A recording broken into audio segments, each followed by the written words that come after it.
तो यहाँ बोर्ड पर क्वेश्चन था आप लोग कल रात वाला, x cube plus x square plus x plus one times of d y d x is equal to 2x square plus x given that y is equal to 1 implies x is equal to 0।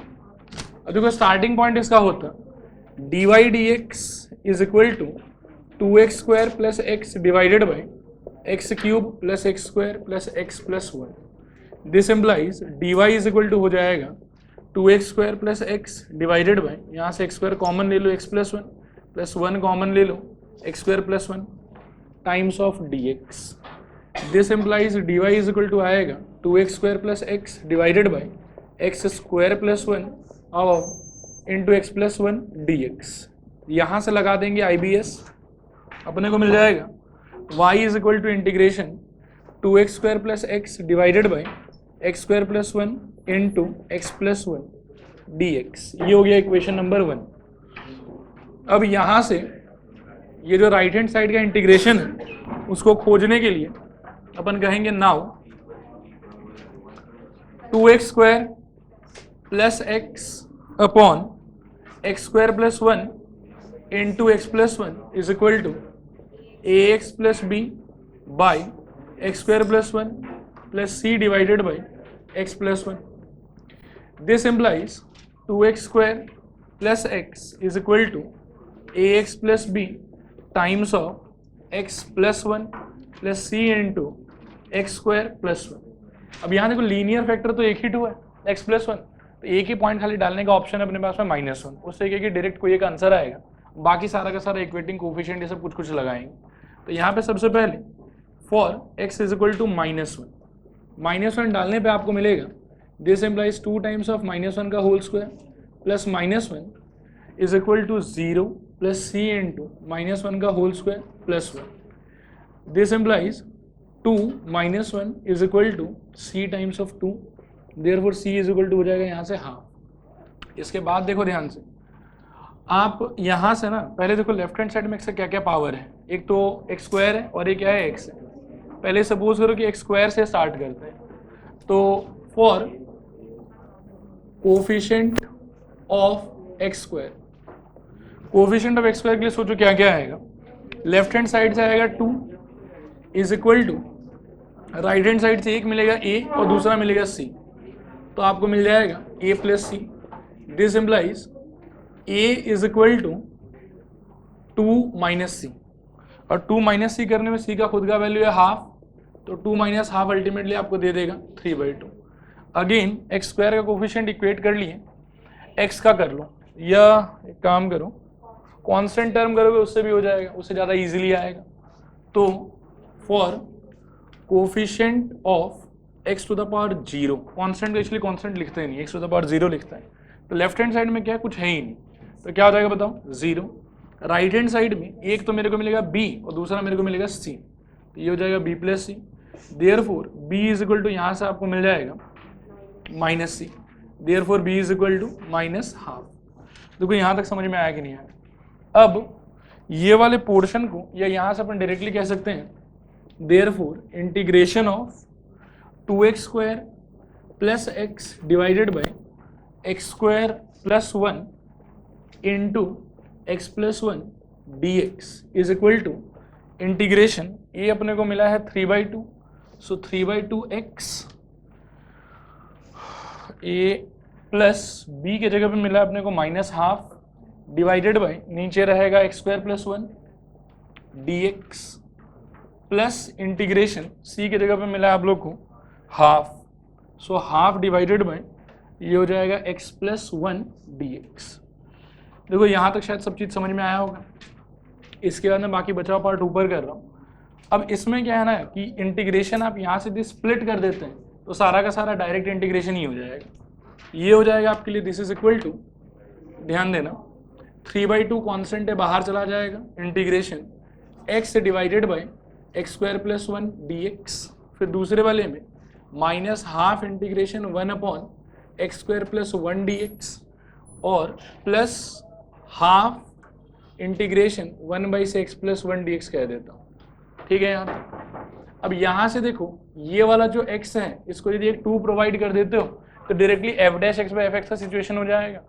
तो उसके लिए अपन क्या करें, यहाँ पे हो जाएगा 3/4 और इंटीग्रेशन सीधा आंसर ही लिखता हूँ log mod x square plus 1, उम्मीद है कि समझ में आया होगा, माइनस ये वाला आपके हो जाएगा half of ten inverse x और यहाँ से मिलेगा plus half of log mod x plus 1 और प्लस एक C1 लिख लो। एक्चुअल में क्या है कि C लेटर ऑलरेडी कहीं पे यूज किया हुआ है हम लोग के, तो कांस्टेंट इस बार C से नहीं बल्कि C1 से रिप्रेजेंट कर लो। ये कर लेने के बाद में अब इक्वेशन 1 अपने को बोलेगा, equation 1 implies y is equal to आपका फाइनल आंसर है 3/4 log mod x square plus 1 minus half tan inverse x plus half log mod x plus 1 plus C1 और पॉइंट अपने को दिया हुआ था 1,0, तो बोलेंगे कि एट 1,0, अच्छा सॉरी एट 0,1 आपको मिलेगा 1 इज इक्वल टू 3/4 और x 0 हो जाने पे ये इंटू 0 दे देगा माइनस हाफ इंटू एक्स का वैल्यू यहाँ पे भी 0 ये भी 0 और प्लस हाफ इंटू ये भी आपको 0 ही देगा plus C1, therefore C1 is equal to 1 हो जाएगा और 1 होने के अंदर बस इसको उठा के इसमें डाल देना, तो y is equal to 3/4 log mod x square plus 1 minus half tan inverse x plus half log mod x plus 1 ये आपका फाइनल आंसर है। क्लियर है? जितने लोग के नहीं हुआ था कॉपी कर लो। नेक्स्ट लिखो solve root over a plus x, ये नया question, root over a plus x dy dx is equal to minus x is equal to minus x. सब लोग थोड़ी देर के लिए बोर्ड पर देखो। स्टार्टिंग पॉइंट क्या होगा इसके अंदर में, dy dx निकालो। अच्छा dy dx जैसे निकालोगे साफ एक चीज दिखाई पड़ रहा है, तो क्या हो जाएगा ये वेरिएबल सेपरेबल। थोड़ी देर के लिए पेन छोड़ो, अच्छे से बोर्ड पर देखो ये कैसे सॉल्व होगा। देखो यहां से आप लोगों को सिचुएशन मिलेगा dy dx is equal to minus x divided by root over a plus x, जो कि क्लियरली वेरिएबल सेपरेबल का सिचुएशन, क्योंकि x एक ही जगह उस साइड और कहीं x है ही नहीं। दिस इम्प्लाइज आपको मिल जाएगा dy is equal to minus x divided by root over a plus x times of dx। देखो ये समझ में आ रहा है। अब यहाँ से सोचो IBS अगर लगाते हो तो इसका इंटीग्रेशन क्या दे देगा आपको y, और राइट हैंड साइड में माइनस बाहर integration x divided by root over a plus x dx। अब सोचो क्या करना चाहिए, हाँ मतलब ऊपर अपन कोशिश करने की ये एक्सप्रेशन अगर क्रिएट हो सके तो उसको क्रिएट कर ले। क्या हो जाएगा सोचो, y is equal to negative of integration a plus x minus a extra ये दे रहे हो root over a plus x dx। This implies ये आपको दे देगा y is equal to integration minus एक रहेगा root over a plus x minus a divided by root over a plus x dx। First part का answer integration root x याद करो क्या हुआ करता था, x to the power 3/2 divided by 3/2। तो यहाँ से अपन क्या करेंगे कि this implies y is equal to minus डब्बा 2/3 into a plus x whole to the power 3/2, और ये जो है 1/√x का इंटीग्रेशन क्या होता था 2√x, तो ये डायरेक्टली आपको दे देगा minus a into 2 root over a plus x. अच्छा पर्टिकुलर सोल्यूशन का क्वेश्चन है कि जनरल सोल्यूशन का, जनरल प्लस कोई ट्रेंड थोड़ी फॉलो हो रहा है कहीं पे भी नहीं, तो सिंपली एक प्लस सी देके छोड़ दो, कॉपी करो फटाफट। देखो नेक्स्ट लिखो तुम, show that the general solution of dy dx plus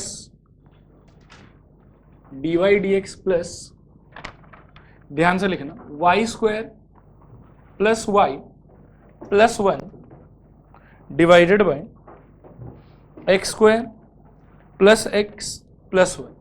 यहाँ बोर्ड पर ध्यान से देखो dy dx plus y square plus y plus 1 by x square plus x plus 1 equal to 0 is given by x plus y plus 1 is equal to a into 1 minus x minus y minus 2xy. Show that the general equation of the differential equation this is given by the above expression. सब लोग थोड़ी देर के लिए pen छोड़ दो. इस question में 5 star लगाओ. बहुत ही जबरदस्त क्वेश्चन है. देखो सबसे पहला काम हम लोग क्या होना चाहिए, dy dx निकालो. dy dx यहाँ पे क्या निकलेगा सोचो. dy dx is equal to कहो negative of y square plus y plus 1 divided by x square plus x plus 1. ये समझ में आ रहा है. सोचो क्या ये वेरिएबल सेपरेबल है कि नहीं है. शायद. क्या हो जाएगा बताओ तो. 1 by y square plus y plus 1 d y is equal to 1 by x square plus x plus 1 d x. एक माइनस साइन भी रहेगा. ठीक है. यहां से सोचो अब और कोई सिंप्लीफिकेशन कर सकते हो. शायद नहीं. यहाँ से सिंपली इंटीग्रेशन ही करना है हम लोग. स्टार्ट हो जाओ IBS करोगे तो आपको मिलेगा integration 1 by y square plus y plus 1 d y is equal to negative integration 1 by x square plus x plus 1 d x. ये बात समझ में आया आप लोग. क्या कोई तरीके से 1 बाई क्वाड्रेटिक अवॉइड कर सकते हैं? नहीं. फैक्टराइजेशन तो हो ही नहीं पाएगा. तो 1 बाई क्वाड्रेटिक अवॉइड नहीं कर सकते. जो उसका तरीका था वही लगाना पड़ेगा. क्या तरीका लगाएंगे यहाँ पे? मेक होल स्क्वायर वाला. सोचो क्या आएगा उससे. यहां से आप लोगों को मिल जाएगा दिस इम्प्लाइज इंटीग्रेशन 1 बाई सोचो y square plus twice y into half plus half का होल स्क्वायर माइनस 1 डी 1 और अच्छा हाँ माइनस हाफ का होल स्क्वायर प्लस 1. ठीक है. This is equal to negative integration 1 by सोचो क्या होगा x square plus 2x half plus half का होल स्क्वायर माइनस हाफ का होल स्क्वायर प्लस 1. ये नॉर्मल कंप्लीटिंग स्क्वायर का जो थॉट था वही थॉट लगाया होगा. इस थॉट के बाद में सोचो ये पूरा हिस्सा क्या हो जाएगा y प्लस हाफ का होल स्क्वायर. ये हिस्सा क्या हो जाएगा x प्लस हाफ का होल स्क्वायर. ये पोर्शन का मैनिपुलेशन कितना होगा माइनस 1 बाई 4 प्लस 1 3 बाई 4.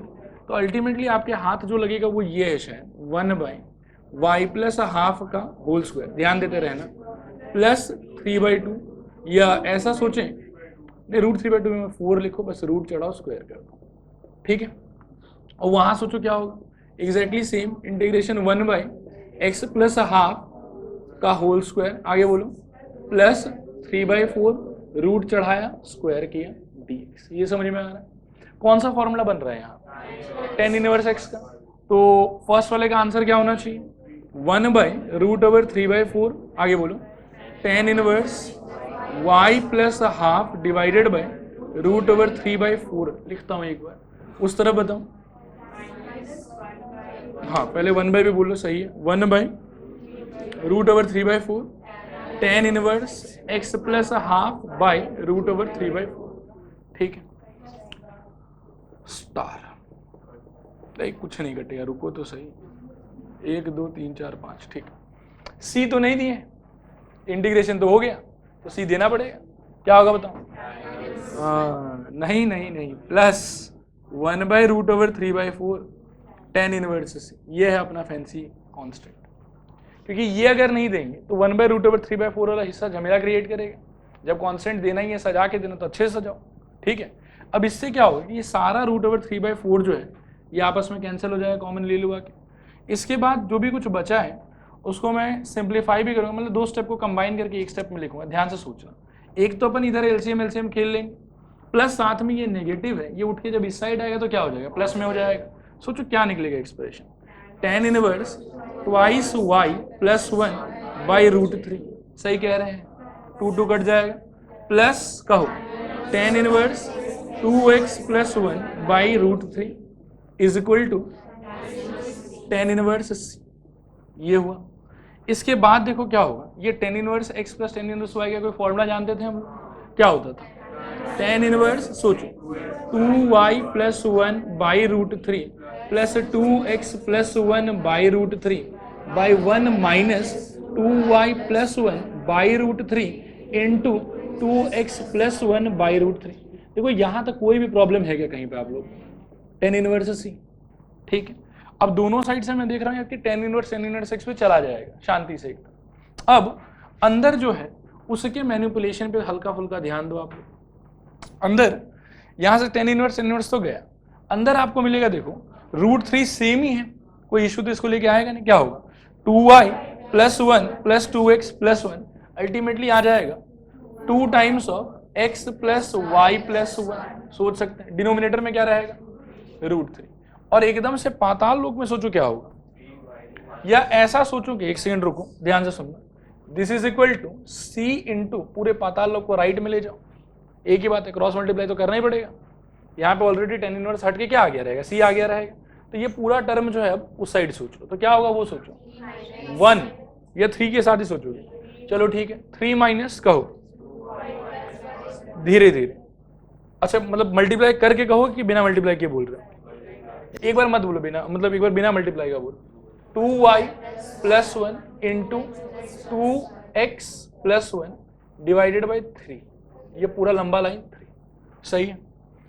अब थोड़ा मेहनत का काम है, into 2 times of x + y + 1 upon √3 is equal to c/3 bracket के अंदर 3 माइनस पेंसी ब्रैकेट मल्टीप्लाई करो 4xy और बताओ plus 2y + 2x + 1 Pence bracket close डब्बा बंद। ठीक है, जब ये खुलेगा तो एक ही मैनिपुलेशन होगा यहाँ पे कि 3 - 1 हो जाएगा, वो कितना दे देगा आपको 2 दे देगा, बाकी के कि सारा टर्म नेगेटिव हो जाएगा। तो मैं एक स्टेप और लिख लेता हूँ यहाँ पे, ये होगा अपने दिस एम्प्लाइज 2/√3 x + y + 1, ये हो गया अपना left hand side is equal to right hand side में c/3 ब्रैकेट के अंदर में 3 - 1 हो जाएगा 2, बाकी सब term negative -4xy -2y -2x bracket close. ठीक है ये वाला। अब जो राइट हैंड साइड का आपका ब्रैकेट है उसमें से क्या फिगर कॉमन ले सकते हो 2 ले सकते हो। दिस इम्प्लाइज ध्यान देना, या इधर से लिख लेते हैं, दिस इम्प्लाइज 2/√3 यहाँ पे हो गया x + y + 1 is equal to 2c/3 bracket के अंदर में 1 minus x minus y minus xy, ऐसा सोच सकते हैं। कहाँ पे, अच्छा 2x, सॉरी यस। आप ना अपने आंसर को देखो हल्का सा, देखो जो जो एक्सप्रेशन अपने को आंसर में चाहिए वो सारा आया कि नहीं आया, ये चीज़ क्रिएट हो गया पूरा, ये चीज़ भी क्रिएट हो गया पूरा, इनके अलावा काफ़ी कुछ और भी है पड़ा हुआ। ठीक है, वो सारा का सारा लेकिन है तो कांस्टेंट। तो ऐसा करो कि इस फॉर्मेट को टच करो। अब फॉर्मेट को टच करने का मतलब हुआ एक तो 2 से 2 डायरेक्टली कट जाएगा, उसके अलावा आपको मिलेगा x + y + 1 is equal to, देखो ये 3 है ये √3 है, तो क्या होगा ये वाला भी √3 हो जाएगा। तो कह सकते हैं कि c/√3 into 1 minus x minus y minus 2xy। ठीक है, अब इसको आप अगले स्टेप में कैपिटल E डिक्लेयर कर दो कि let c/√3 is equal to a, आ गया आपका सोल्यूशन। ठीक है, कॉपी करो, और ये एग्जाम में काफी दफा आया हुआ है, इंपॉर्टेंट, सही बात। लिखो next, solve x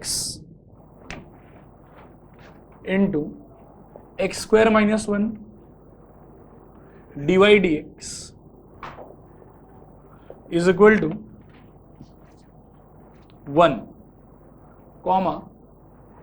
y equal to 0 implies x equal to 2, y equal to 0 implies x equal to 2। देखो ये भी शायद पार्शियल फ्रैक्शन पे बेस्ड है, कैसे स्टार्ट करोगे इसमें भी, dy/dx is equal to 1/x x² - 1, variable separable एकदम साफ साफ है, सारा x एक साइड चला गया, क्या हो जाएगा सोचो, dy is equal to 1/x x minus 1 x + 1, तोड़ ही लो पूरा का पूरा, यहाँ क्या हो जाएगा dx। समझ में आ रहा है, यहाँ से अपन लगा देंगे IBS लगा के इससे क्या मिलेगा सोचो, y is equal to integration 1/x x minus 1 x + 1, यहाँ पे हो जाएगा dx, इसको मार्क कर ले क्वेश्चन नंबर 1। अब कहो बाई पार्शियल फ्रैक्शन अपने को मिल जाएगा 1/x x minus 1 x + 1 is equal to, सोचो क्या आएगा, a/x plus b/x minus 1 plus c/x + 1, और तीनों लीनियर फैक्टर है तो एक बार 0 एक बार 1 और एक बार -1 डाल के काम कर सकते हैं। क्या हो जाएगा सोचो, ऐसा होना चाहिए दिस इम्प्लाइज x, ये x नहीं 1 is equal to a into x minus 1 x plus 1, b into x plus 1 और plus c into x minus 1। एक बार डालेंगे x इज इक्वल टू 0, तो 0 डाल के मिलेगा 1 is equal to a into minus 1 into 1, therefore a equal to हो जाएगा minus 1। फिर एक बार x इक्वल टू 1 डालोगे तो 1 is equal to 0 plus b into 2 plus 0, therefore b equal to half, और आखिरी x इक्वल टू माइनस 1 डाल दो, तो यहाँ से आपको मिल जाएगा 1 is equal to 0 plus c into minus 2, therefore c equal to minus half. यहाँ से integration 1 by x minus 1 x plus 1 dx is equal to integration minus 1 by x dx plus half, कुछ गलती हो रहा है, अच्छा हाँ यार प्लस 2 हो जाएगा, प्लस हाफ, ठीक है, half into 1 by x minus 1 dx और प्लस वापस से half into integration 1 by x plus 1 dx। तो फाइनल आंसर आपको यहाँ से मिलेगा minus log x plus half log mod x minus 1 plus half log mod x plus 1। ये दोनों मर्ज भी कर सकते हो, ये हो जाएगा minus log mod x plus half log mod x square minus 1, ए प्लस बी इंटू ए माइनस बी बन जाएगा। और इसके अलावा ये जो माइनस लॉग एक्स है, या अच्छा करो एक सेकंड, एक बार सब लोग बोर्ड पर देखो, तो यहाँ तक हर चीज़ समझ में आया है।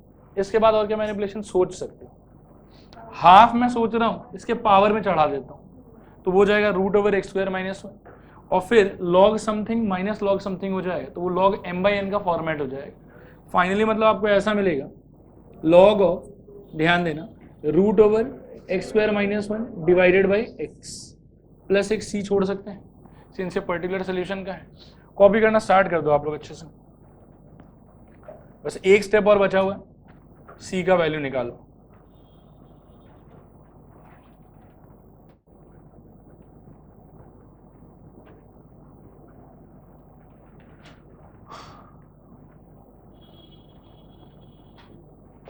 एट 2,0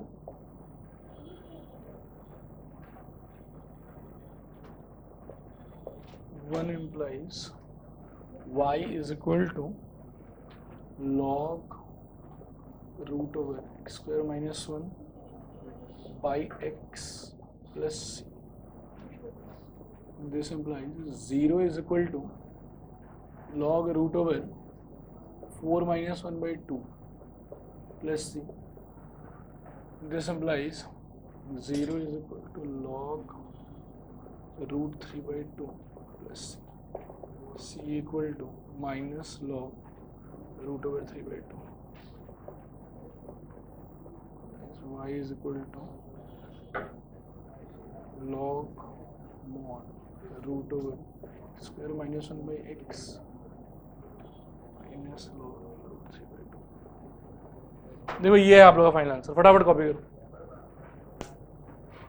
हुआ? लिखो फॉर द डिफरेंशियल इक्वेशन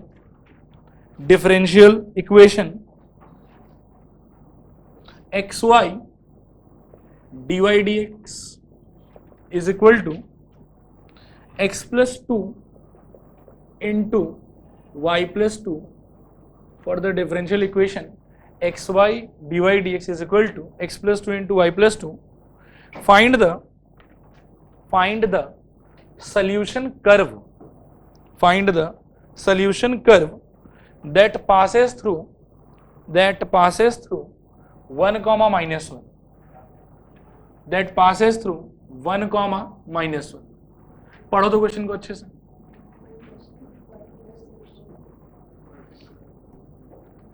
मतलब ये क्या है, क्या बोल क्या रहा है आपसे?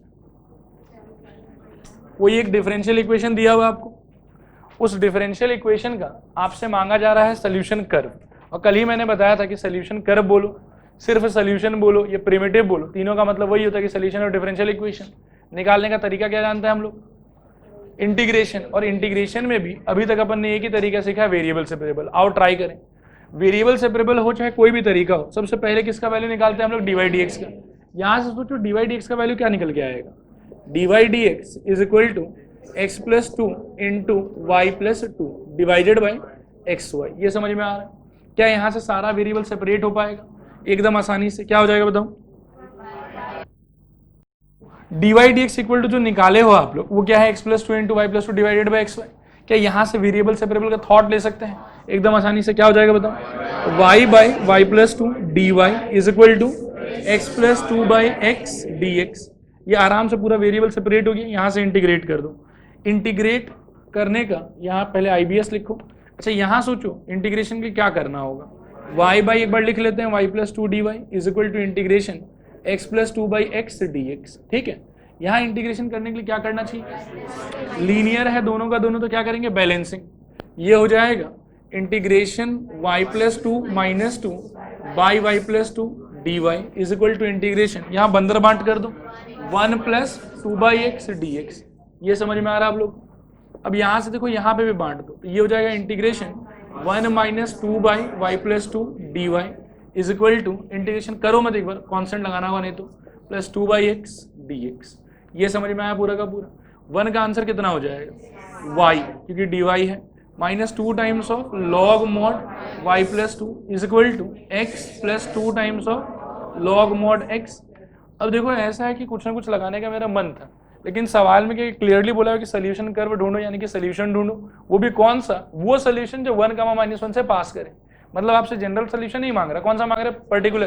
तो पर्टिकुलर में अपन सी को लेके इतना टेंशन लेते नहीं है, प्लस सी बोल के छोड़ दो। अब कहेंगे कि एट 1, -1 वाई की जगह पे बिठाना है -1 माइनस टू लॉग। सोचो यहाँ क्या हो जाएगा? -1 प्लस 2 1, वो 0 हो जाएगा। This is equal to x की जगह पे फिर से 1 प्लस 2, ये वाला भी चलो लिख देते हैं एक बार, log 1 हो तो ये भी 0 हो जाएगा, प्लस सी। अब देखो क्या हुआ, ये हिस्सा पूरा का पूरा 0, ये हिस्सा पूरा का पूरा 0। अल्टीमेटली सी का वैल्यू क्या निकल के आएगा सोचो? माइनस एक -1 यहाँ पे, एक 1 वहाँ पे, वो 1 को इस साइड धकेल दो, सी इक्वल टू हो जाएगा -2। अब ये सी इक्वल टू -2 कहाँ बिठा दोगे? इसके अंदर में। अच्छा यहाँ पे और एक चीज़ सोचो, कोई मैनिपुलेशन भी पॉसिबल है क्या? मेरे हिसाब से काफ़ी सारा मैनिपुलेशन पॉसिबल है। देखो ध्यान से, पहले सी की जगह -2 बिठाते हैं, तो अपने को मिल जाएगा y -2 log ऑफ कहो y plus 2 is equal to x plus 2 log x plus C था, सी की जगह पर अपन बिठाएंगे -2। अब देखो जितना बिना लॉग का टर्म है ना, उनको एक तरफ कर लो, तो ये आपको दे देगा y minus x plus 2 is equal to सब लॉग वाला एक साथ कर लो, ये हो जाएगा लॉग, देखो सुनना, y प्लस 2 का होल स्क्वायर इंटू या प्लस लॉग एक्स स्क्वायर एक बार कह लेता हूँ। देखो ये समझ में आया कि नहीं आया? इसका 2 भी एक तो उस साइड जाके ये पॉजिटिव हो गया, प्लस इसको उछाल के पावर में डाल दिए, फिर इसको भी उछाल के पावर में डाल दिए। अब ये दोनों लॉग जो है वो आपस में कैसे जुड़ा हुआ है? मतलब एडिशन से। तो एडिशन होने की वजह से क्या हो जाएगा? Ultimately multiplication. तो आपको मिल जाएगा y minus x plus 2 is equal to log of, ध्यान देना, x इंटू वाई प्लस 2 और इस पूरे का ना होल स्क्वायर। देखो ये समझ में आ रहा है कि नहीं आ रहा? लॉग का ई भी शिफ्ट कर सकते हो, क्या हो जाएगा? e to the power y minus x plus 2 is equal to x या x को रहने दो, x into y plus 2 fancy bracket whole square. ये है फाइनल आंसर। कॉपी कर लो फटाफट, या एक सेकंड रुक जाओ, एक बात फिर से कह देते हैं। ये जो पहला क्वेश्चन है आप लोगों का, जिसमें हल्का सा वर्ड प्रॉब्लम जैसा फीलिंग आएगा आप लोग। अभी तक क्या हो रहा था कि डायरेक्टली डिफरेंशियल इक्वेशन दिया जा रहा था और आपसे कहा जा रहा था कि सॉल्व कीजिए। इस क्वेश्चन में क्या हुआ, बोला कि ये कोई एक डिफरेंशियल इक्वेशन है, इसको सॉल्व भी कीजिए, वो एक तरह से बोला, लेकिन इनडायरेक्टली बोला। आपसे कहा गया कि सोल्यूशन कर्व खोजो। सोल्यूशन कर्व की जगह और क्या शब्द यूज हो सकता था? प्रिमिटिव फंक्शन खोजो, वो भी ऐसा वैसा मत खोजो। बोल दिया है कि कहाँ से पास कराना है इसको, 1, -1 से। मतलब जनरल सोल्यूशन नहीं चाहिए, क्या चाहिए आपको? Particular solution. कॉपी करो फटाफट।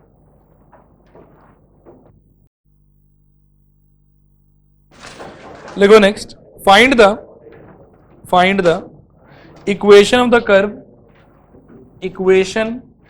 The curve passing through passing through 0, -2, passing through 0, -2, comma, given that at any point x, y on the curve the product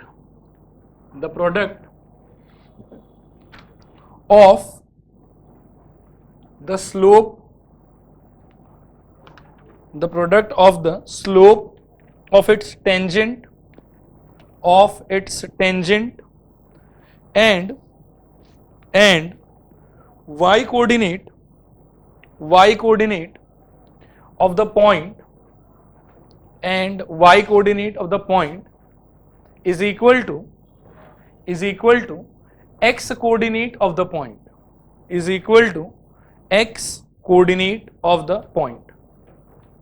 पढ़ो क्वेश्चन को,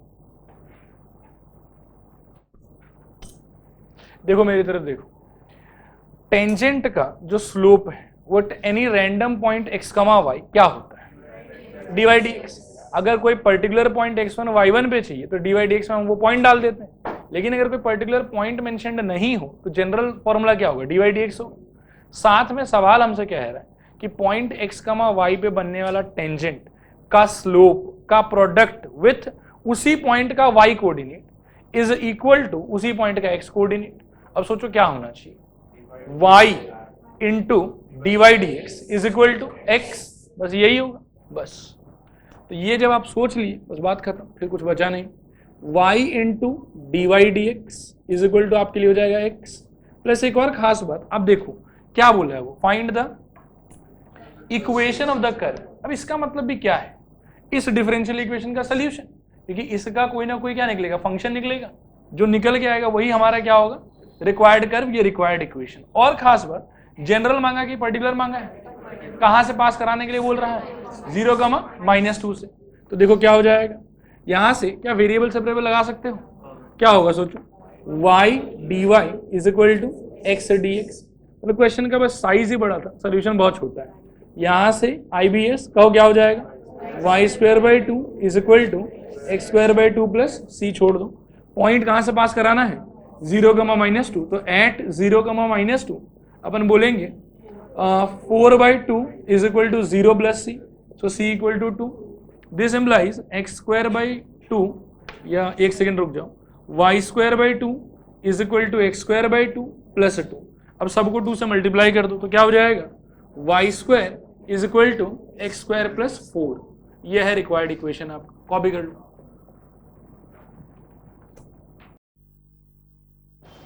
find the equation of the curve passing through 0, π/4 whose differential equation is given by board से ध्यान से देख देख copy करूं, sin x cos y dx plus cos x sin y dy is equal to 0। सब लोग ना क्वेश्चन पढ़ो अच्छे से, देखो लैंग्वेज से पकड़ पा रहे कि नहीं पकड़ पा रहे कि होना क्या चाहिए। ये पिछले बार के कंपैरिजन में थोड़ा आसान है, डिफरेंशियल इक्वेशन डायरेक्टली दिया हुआ है, और इसका सोल्यूशन कर्व मांगने का मतलब क्या मांग रहा है आपसे, सिंपली इसको सॉल्व करके जो इक्वेशन आएगा वो इक्वेशन आपसे पूछा जा रहा है। अभी तक सोल्यूशन का कितना मेथड जानते हैं आप लोग, एक, क्या है वो, वेरिएबल सेपरेबल। तो पहले ट्राई क्या करेंगे, वही ट्राई करेंगे। उस मेथड को लगाने के लिए हम सबसे पहले क्या खोजते हैं, dy/dx। तो dy वाले टर्म को इधर रखो, इसको उस साइड ले जाओ, तो ये आपके लिए हो जाएगा cos x sin y dy is equal to minus of sin x cos y dx। I hope कि समझ में आ रहा होगा।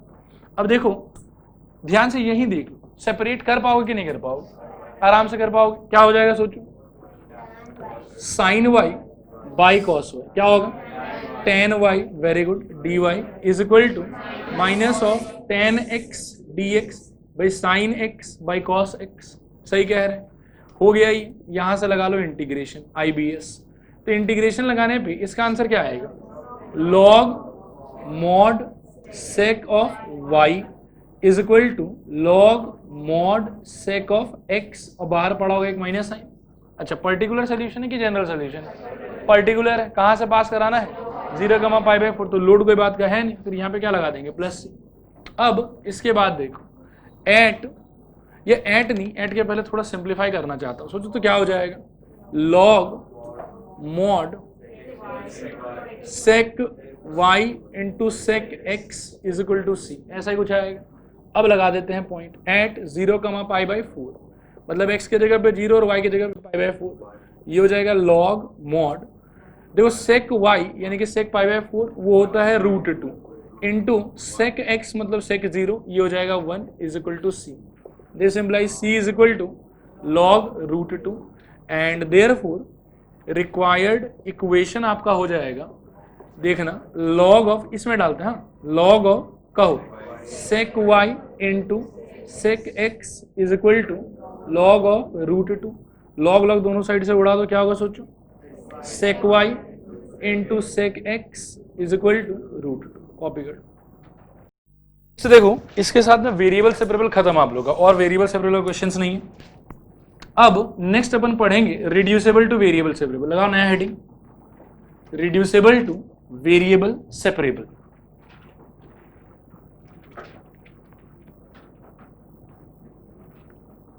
हेडिंग लगा के हाथ से पेन छोड़ दो, एक बार बोर्ड पर देखो थोड़ी देर के लिए। सपोज करो आपसे ये वाला सवाल पूछा जाए, sine inverse dy dx is equal to x plus y, solve this differential equation. कैसे अप्रोच करो, हमारे अप्रोच के हिसाब से सबसे पहले हमको क्या निकालना चाहिए, dy dx, वो यहां से मैं कैसे निकाल सकता हूं, साइन इनवर्स को उस साइड ले जाके क्या हो जाएगा सोचो, dy dx is equal to कहो sine of x plus y. कोई समस्या यहाँ पे?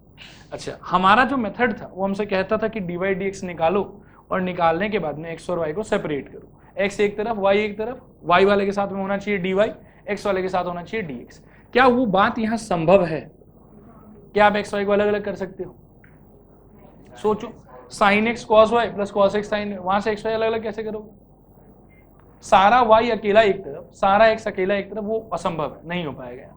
बात आया समझ? इसका मतलब ये है कि ये क्वेश्चन वेरिएबल सेपरेबल से जाने वाला नहीं। ठीक है, अपन जो भी फर्दर मेथड्स को सीखेंगे, variable separable, reducible to variable separable, homogeneous, ये लीनियर, हर एक में सबसे पहले आप निकालो dy dx, और आपके मन में पहला विचार आना चाहिए वेरिएबल सेपरेबल का। अगर लग पाता है तो ठीक है, और अगर नहीं लगा तो अपन सोचेंगे नेक्स्ट कंसेक्यूटिव मेथड के बारे में। और हर मेथड का अपना अपना एक हॉलमार्क साइन है कि ऐसा होने से ये लगता है।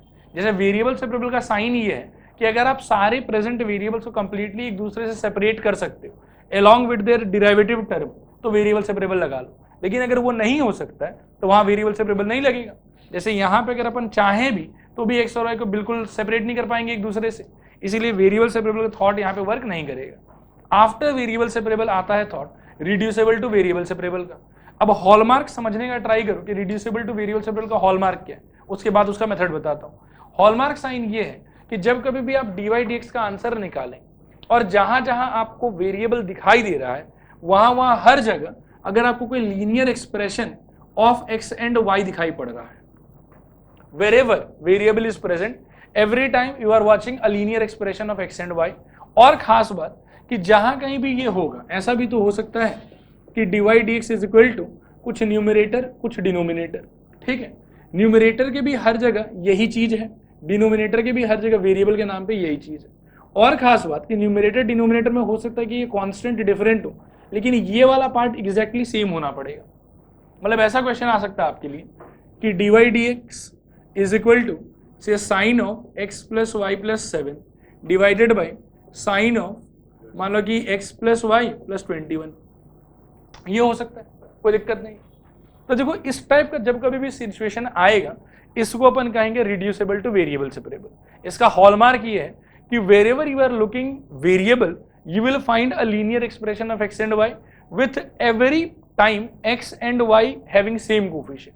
x और y का कोफिशिएंट अलग नहीं होना चाहिए, एडेड टर्म भले अलग हो जाए। बात आया समझ?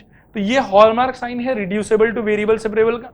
फिर रिड्यूसेबल टू वेरिएबल सेपरेबल का तरीका है कि जो भी लीनियर इक्वेशन आपको दिखाई पड़ रहा है वेरिएबल के जगह पे, उसमें ये x और y वाले पार्ट को कोई नया वेरिएबल एज्यूम कर लो, से v। अब बस शुरू हो जाओ। अब जैसे यहां दिखाता हूं, यहां सोचो कि लीनियर एक्सप्रेशन क्या दिखाई पड़ रहा है आपको, x प्लस वाई। एकदम शुरू से डिस्कशन करते हैं। सबसे पहले मेरे को ये डिफरेंशियल इक्वेशन मिला सॉल्व करने के लिए। हमारा पहला काम क्या था, डी बाई डी एक्स का निकालना, वो अपन ने निकाल लिया। दूसरा काम क्या था, वेरिएबल सेपरेबल सोचना, वो अपन ने सोच लिया। लेकिन यहाँ पे एक्स और वाई सेपरेट नहीं हो पा रहा, इसीलिए थॉट है कि अब आगे बढ़ो। आगे क्या आता है, रिड्यूसेबल टू वेरिएबल सेपरेबल। उसका हॉलमार्क है कि जहां कहीं भी वेरिएबल है वहां linear expression of x and y होना चाहिए। ये वाला वो उस प्रॉपर्टी को सेटिस्फाई कर रही है सिचुएशन। तो अगर वो प्रॉपर्टी सेटिस्फाई हो रहा है तो फिर उसका अंडरस्टैंडिंग है कि जो भी आपका लीनियर एक्सप्रेशन है उसको आपको एक नया वेरिएबल पकड़ लीजिए। अब यहाँ लीनियर एक्सप्रेशन क्या है वो सोचो इस क्वेश्चन में, एक्स प्लस वाई। उसको कुछ देर के लिए काम करो, एक्स प्लस वाई को आप टी पकड़ लो या वी पकड़ लो। जनरली वी पकड़ा जाता है बुक्स वगैरह, ठीक है। अब यहाँ से जिसको वी पकड़े हो उस स्टेटमेंट को डिफरेंशिएट कर दो। सोचो क्या आएगा, 1 plus d y d x is equal to d v d x. अब आप सोच सकते हो कि सर ऐसा क्यों कर रहे हैं। देखो, आप जब नया वेरिएबल इंट्रोड्यूस करोगे v, तो उसका डिफरेंशियल भी तो होना पड़ेगा सो दैट कि उसका इंटीग्रेशन हो सके। अगर मैं v को रिप्लेस कर दूं और यहाँ कहीं dv हो ही नहीं तो v वाले पार्ट का इंटीग्रेशन कहाँ से होगा। इसीलिए इसको डिफरेंशिएट करना जरूरी है। अब डिफरेंशिएट करके डेरिवेटिव के नाम पे मेरे पास में क्या है, डी वाई डी एक्स। यहाँ पे भी निकला है डी वाई डी एक्स, इसका वैल्यू निकाल के उसमें डाल दो और ये वाला चीज भी यहाँ पे डाल दो। मतलब इन दोनों स्टेटमेंट को साइमल्टेनियसली आप अपने डिफरेंशियल इक्वेशन में यूज करो और देखो क्या होता है उससे। इससे ऐसा हो जाएगा यहाँ पे कि d y d x is equal to what, d v d x minus 1। अब इसको यूज करो, सोचो क्या आएगा, d v d x minus 1 is equal to sine v. सही कह रहे हैं, 1 को उधर ले जाओ, क्या होगा सोचो, d v d x is equal to 1 plus sine v. सोचो यहाँ तक समझ में आया कि नहीं आया। देखो इसको देख के ना कुछ समझ में नहीं आ रहा था, लेकिन उसको ध्यान से देखो। क्या आपको लग रहा है कि ये v और x में वापस से वेरिएबल सेपरेबल हो गया। अब आराम से आप क्या कर सकते हो, 1/1 plus sine v times of d v is equal to only d x. आया समझ। अब यहां से आसानी से इंटीग्रेट कर सकते हो, एक पार्ट में सिर्फ v और दूसरे पार्ट में सिर्फ x है। सोचो क्या हो जाएगा, यहां से IBS करने के लिए इंटीग्रेशन इसको रेशनलाइज करना पड़ेगा।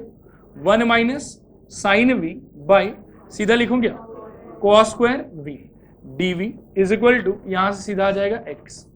दिस इम्प्लाइज, बंटवारा कर दो, integration sec square v minus tan v sec v dv is equal to x। करो इंटीग्रेशन, क्या होगा, यहां से आएगा tan v माइनस यहां से सोचो minus sec v is equal to x plus c। Since कोई प्रॉपर ट्रेंड फॉलो नहीं हो रहा है और पर्टिकुलर सोल्यूशन भी नहीं है ये। अब आगे सोचो, v के जगह पे आपने क्या मतलब एज्यूम किया था, x प्लस वाई। तो आंसर करने के लिए tan of x plus y minus sec of x plus y is equal to x plus, ये है आपका फाइनल आंसर। देखो समझ में आया कि नहीं आया। इनफैक्ट मैं आपको बताता हूँ, जैसे जैसे अपन आगे बढ़ते जाएंगे, खूब सारा मेथड का नाम लिखा है मैंने, 4 मेथड का नाम लिखा है। पहला नाम क्या था, वेरिएबल सेपरेबल। दूसरा क्या था, reducible to variable separable. Third homogeneous. Fourth linear differential equation. Actual में क्या है कि वेरिएबल सेपरेबल ही ओरिजिनल मेथड है। बाकी जो 3 है ना, वो क्या करता है कि शुरू में कोई अगर उल्टा पुल्टा फॉर्म है आपके पास, उस फॉर्म में प्रॉपर सब्स्टिट्यूशन की मदद से उसको वो दोबारा वेरिएबल सेपरेबल में कन्वर्ट करता है। बेसिक मेथड वेरिएबल सेपरेबल ही है, हर जगह वही मेथड काम आते रहता है हर बार। क्लियर हुआ है यहाँ तक, कोई डाउट है कहीं पर भी। दोबारा देखो एक बार और बताता हूँ। डिफरेंशियल इक्वेशन सॉल्व करने के लिए मेथड अपने क्या यूज करेंगे, इंटीग्रेशन। सबसे बेसिक अंडरस्टैंडिंग क्या है यहाँ पे, वेरिएबल सेपरेबल। लगाने के लिए अपना अप्रोच कैसा रहेगा, सबसे पहले क्या फाइंड करोगे आप, dy बाई डी एक्स देख के मन में सबसे पहले क्या सोचोगे, वेरिएबल सेपरेबल। वेरिएबल सेपरेबल हो पाने के लिए क्या होना जरूरी है, सारा का सारा x और y एक दूसरे से सेपरेट। सारे y के साथ में क्या होना चाहिए, dy। सारे x के साथ में क्या होना चाहिए, dx। अगर ऐसा हो गया तो अपन कहेंगे कि हाँ भाई ठीक है, वेरिएबल सेपरेबल लग रहा है। लेकिन अगर dy dx का चेहरा देख के आपको सेपरेशन ना समझ में आए तो इसका मतलब वेरिएबल सेपरेबल लगेगा कि नहीं लगेगा, नहीं लगेगा। फिर अपने को थॉट देना है उसके बाद वाले के लिए। बाद वाला थॉट क्या है, रिड्यूसेबल टू वेरिएबल सेपरेबल, क्या होने से रिड्यूसेबल टू वेरिएबल सेपरेबल लगेगा, जब जहां जहां वेरिएबल देख रहे हो वहां वहां आपको दिखना चाहिए linear expression of x and y. अगर दिखाई पड़ रहा है तब ठीक है, रिड्यूसेबल टू वेरिएबल सेपरेबल। और रिड्यूसेबल टू वेरिएबल सेपरेबल का तरीका क्या है, एक्स और वाई वाले पार्ट में जो लीनियर है उसको एक नया वेरिएबल एज्यूम कर लो, उसको डिफरेंशिएट करो, रिप्लेस करो, फाइनली आप देखोगे कि वी और एक्स में नया से वापस से वेरिएबल सेपरेबल में कन्वर्ट हो गया। फाइनल आंसर हमेशा ध्यान रखना कि वी और एक्स में छोड़ नहीं सकते, आपको दोबारा एक्स और वाई इंट्रोड्यूस करना पड़ेगा। क्लियर है, कॉपी करो फटाफट। हाँ देखो, नोट लिखो, if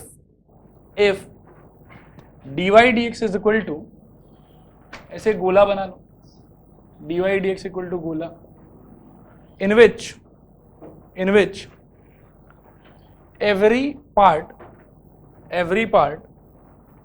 where variable is present, we have a linear expression of x and y, a linear expression of x and y, that is ax plus by plus c, then it is a question of RVS,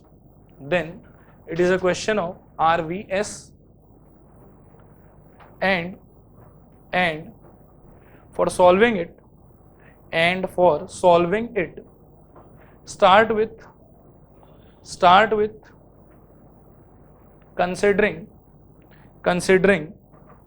ax plus by is equal to v, ax plus by is equal to v। अच्छा एक बार मेरी तरफ देखो, c को क्यों छोड़ सकते हैं हम लोग, कांस्टेंट है, वी लव लीनियर का थॉट आ जाएगा। मान लो कि अगर आप ax प्लस by को किसी एक वेरिएबल v से रिप्लेस कर दिए, c अगर बच भी गया, कहीं पे अगर c लेना पॉसिबल है तो c को भी ले लो, कोई दिक्कत नहीं है, लेकिन अगर c छूट भी जाता है तो भी वो बाद में क्या कि वी लव लीनियर के थॉट से डील हो जाएगा वो, ठीक है।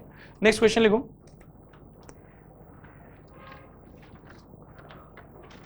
Solve x plus y whole square dy dx is equal to a square, x plus y whole square dy dx is equal to a square।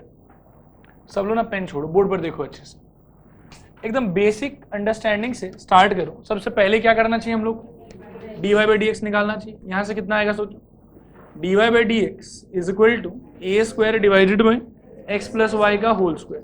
पहला थॉट आपके मन में क्या आना चाहिए कि वेरिएबल सेपरेबल हो जाए, मतलब x और y एक दूसरे से कंप्लीटली सेपरेट हो जाए, जो यहाँ शायद वापस से संभव नहीं होगा क्योंकि x प्लस वाई आप कैसे क्रॉस मल्टीप्लाई करोगे इसको। तो यहाँ पे दोबारा से आप सोचो कि अगर वेरिएबल सेपरेबल नहीं रहे तो नेक्स्ट क्या हो सकता है, रिड्यूसेबल टू वेरिएबल सेपरेबल। और यहाँ पे उसका जो हॉलमार्क है वो लग रहा है कि नहीं लग रहा है कि हाँ linear expression of x and y है। तो आपको स्टार्ट किससे करना चाहिए, सोचो, let x plus y is equal to क्या, v। अब यहाँ से डिफरेंशिएट कर लो, क्या मिलेगा, 1 plus d y d x is equal to d v d x. अब यहाँ से और सोचो क्या मिलेगा, d y by d x is equal to d v d x minus 1। इसको मार्क कर लो इक्वेशन नंबर 2, इसको मार्क कर लो इक्वेशन, अच्छा 2 नहीं 3 मार्क कर लो, ये 2 हो जाएगा और ओरिजिनल वाले को 1 मार्क कर लो। फिर आप कह सकते हो कि 2,3 इन 1 ये आपको दे देगा d v d x minus 1 is equal to a square by v square. देखो ये समझ में आ रहा है कि नहीं आ रहा। इसके आगे क्या करना चाहिए सोचो, 1 को उस साइड भेजो पहले, तो आपको मिल जाएगा d v d x is equal to a square by v square plus 1। This implies d v d x is equal to a square plus v square by v square. अब आराम से variable separable हो जाएगा, v square by a square plus v square d v is equal to d x. Integrate कर लूँ, यहाँ से आई B S लगाने के लिए आपको मिलेगा integration v square by a square plus v square d v is equal to integration d x. अब यहाँ सोचो क्या करोगे इंटीग्रेशन करने के लिए, ऊपर नीचे पावर सेम ही है, शायद बैलेंसिंग कर सकते हो। क्या करें सोचो, plus a square minus a square, बंटवारा करने पे क्या हो जाएगा, integration 1 minus a square by a square plus b square d v is equal to x. This implies यहाँ से क्या मिलेगा, v minus a square into 1 by a tan inverse v by a is equal to x plus c. देखो ये समझ में आ रहा है कि नहीं आ रहा, एक a से a कैंसिल हो जाएगा। अब v का रिप्लेसमेंट भी कर दो, तो v आपके लिए क्या था, x प्लस वाई, ये आपको दे देगा x plus y minus a tan inverse x plus y by a, और साथ में क्या रहेगा, x plus y by a is equal to x plus c. ये है फाइनल आंसर। कॉपी कर लो।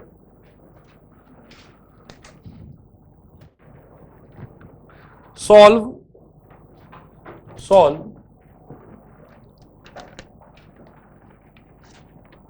x minus y into d x plus d y, और ये पूरा ब्रैकेट में इंक्लोज्ड रहेगा, is equal to d x minus d y comma y is equal to 1, या Y is equal to minus 1 कर लो, y is equal to minus 1 implies x equal to 0, y equal to minus 1 implies x equal to 0। सोचो कैसे start करोगे इसको, dy dx कैसे निकालोगे इसके लिए,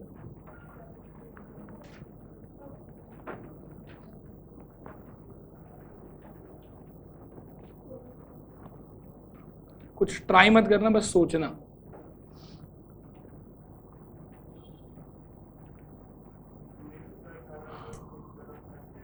हाँ देखो, अगर dy dx निकालने में इंटरेस्टेड हो इस क्वेश्चन में, तो मैं तरीका बताता हूँ कैसे निकलेगा, लेकिन अपन निकालेंगे नहीं, करेंगे कोई और तरीके से इसको।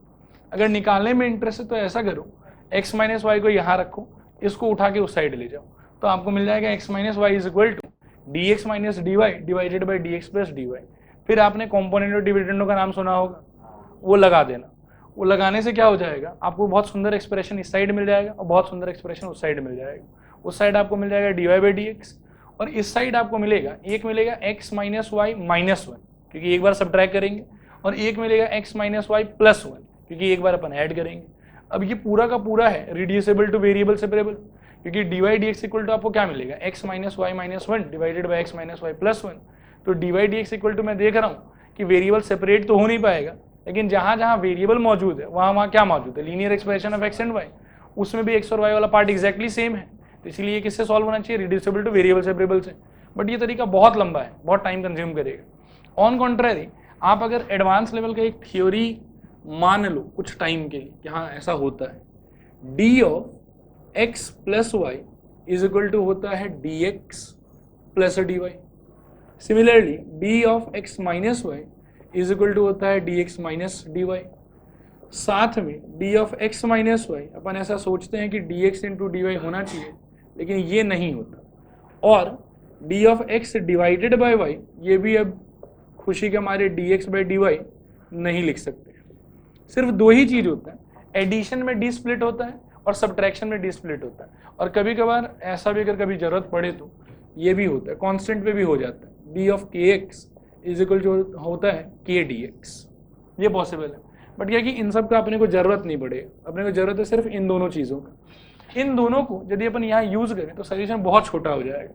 ध्यान से सोचो, x माइनस वाई, इसको आप क्या लिख सकते हो, d of x plus y. अच्छा, इसको क्या लिख सकते हो, अब इससे देखो कितना जबरदस्त चमत्कार जैसा चीज होगा। This implies d of x plus y is equal to d of x minus y divided by x minus y. ठीक है, आप ना यहाँ जरा साइड में एक चीज देखो, इंटीग्रेशन डी वाई कितना हो जाएगा, वाई, इंटीग्रेशन डी जेड कितना हो जाएगा, ठीक, इंटीग्रेशन डी टी कितना हो जाएगा, टी, इंटीग्रेशन डी हाथी कितना हो जाएगा, हाथी। मतलब डी के अंदर जो भी चीज है मैं अगर इंटीग्रेट कर रहा हूं तो सीधा वो चीज बाहर आ जाएगा। यहां से लगा लो इंटीग्रेशन IBS। अब सोचो लेफ्ट हैंड साइड में क्या निकलना चाहिए, सीधा सीधी एक्स प्लस वाई। फिर याद करो यदि ऐसा होता, हाँ सोचो उसको, इंटीग्रेशन डी हाथी बाई हाथी तो क्या होता, लॉग मॉड हाथी। तो यहाँ पे क्या निकलेगा वो सोचो, log mod x minus y plus particular है तो प्लस सी लगा लो। बात आया समझ। अब यहाँ पे ऐसा नहीं कि व्हीलर लीनियर या कुछ भी दूसरा पुराना थॉट वो सब अप्लाई नहीं होगा। व्हीलर लीनियर इसलिए अप्लाई नहीं होगा क्योंकि ये पूरा का पूरा ही आपका वेरिएबल है। व्हीलर लीनियर तब अप्लाई होता जब इसके बाहर कोई कोफिशिएंट होता, तब उस कोफिशिएंट से अपन भी डिवाइड कर दें। लेकिन ये पूरा का पूरा सेम टू सेम हो गया। ये तो ऐसा हो गया ना कि integration d t by t लिखा हुआ है, integration d z by z लिखा हुआ है, तो क्या आता है उसका answer log mod t log mod z, इसीलिए इसका answer log mod x minus y. यहाँ तक क्लियर है पूरा चीज।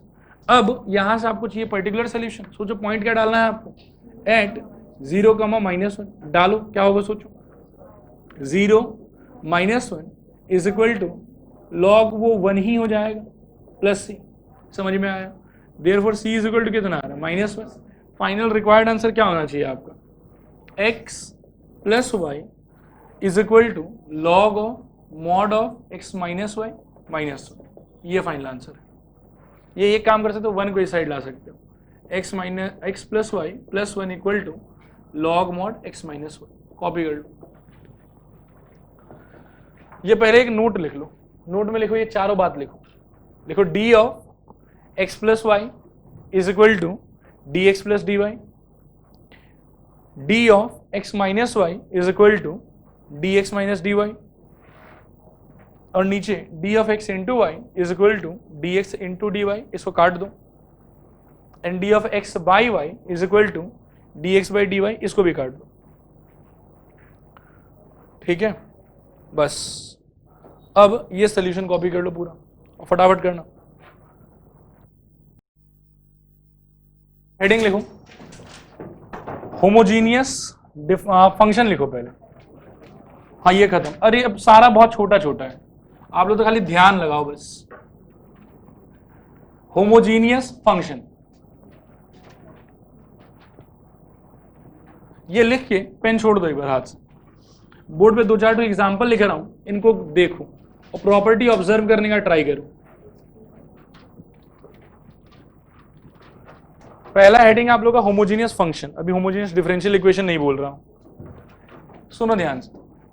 सपोज करो कोई फंक्शन है f of x is equal to x square plus x y plus y square. एक फंक्शन है g of x equal to x cube plus x square y plus x y square plus y cube. और एक function ले लो से h x equal to x square plus x y plus y square plus 7।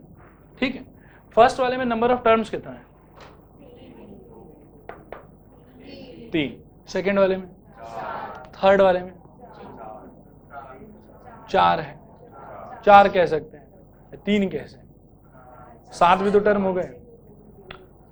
नहीं नहीं नहीं नहीं, constant भी टर्म की तरह काउंट होगा, 4 टर्म है उसमें। खैर इंपॉर्टेंट बात नंबर ऑफ टर्म्स नहीं, इंपॉर्टेंट बात है टर्म्स का प्रॉपर्टी। आप ना इसके अंदर में देखो इंडिविजुअली, चाहे मैं कोई भी टर्म को ऑब्जर्व करूं, हर टर्म का डिग्री कितना निकल के आएगा। यहाँ पे x का खुद का डिग्री ही 2 है, यहाँ पे एक्स वाई मिला के फिर से 2 है, और यहाँ पे अकेला y का 2 है। सेकेंड वाले में देखो हर टर्म का डिग्री कितना है। थर्ड वाले में देखो सबका 2 है क्या, किसका नहीं है, 7 का नहीं है। तो जो भी कोई फंक्शन ऐसा होता है जिसमें हर टर्म का डिग्री सेम होता है, वो फंक्शन कहलाता है होमोजीनियस फंक्शन। क्लियर है? और इंडिविजुअली हर टर्म का जितना जितना डिग्री होगा वही कहलाएगा होमोजीनियस फंक्शन का डिग्री। क्लियर है? तो ये एक प्रकार से होमोजीनियस फंक्शन है, ये एक प्रकार से होमोजीनियस फंक्शन है, लेकिन वो आखिरी वाला जो है वो होमोजीनियस फंक्शन नहीं। क्लियर है? यहाँ पे मैं बहुत ही सिंपल फंक्शन ले रहा हूँ, इसीलिए डेफिनेशन आपको हेल्प कर देगा ये चीज पकड़ने में कि कौन सा होमोजीनियस फंक्शन है और कौन सा होमोजीनियस फंक्शन नहीं है। लेकिन अगर फंक्शन को थोड़ा सा कॉम्प्लिकेट किया जाए तो ये डेफिनेशन से सिर्फ आपका काम नहीं चलेगा। मतलब अगर ऐसा होता कि डेफिनेशन आपको मालूम है और आप देख के बता सकते हो, ऐसा पॉसिबल नहीं। तो इसके लिए क्या कि अपन कुछ कुछ टेस्टिंग टेक्निक डेवलप करेंगे कि ऐसा होने से होमोजीनियस बोलेंगे, ऐसा होने से होमोजीनियस बोलेंगे, और ऐसा होने से होमोजीनियस बोलेंगे। उन 3 में से अगर कोई तरीका सेटिस्फाई नहीं किया, 3 तरीका है टेस्ट करने का, अगर उनमें से कोई तरीका नहीं लग पा रहा मतलब वो होमोजीनियस नहीं। क्लियर है? पहले ये बताओ कि होमोजीनियस फंक्शन का मतलब क्या है। कोई भी ऐसा फंक्शन जिसका हर टर्म का डिग्री सेम हो उसको कहेंगे होमोजीनियस फंक्शन। अब मान लो कि पहला वाला होमोजीनियस फंक्शन लेते हैं और सोचते हैं कि टेस्टिंग का तरीका क्या क्या हो सकता है।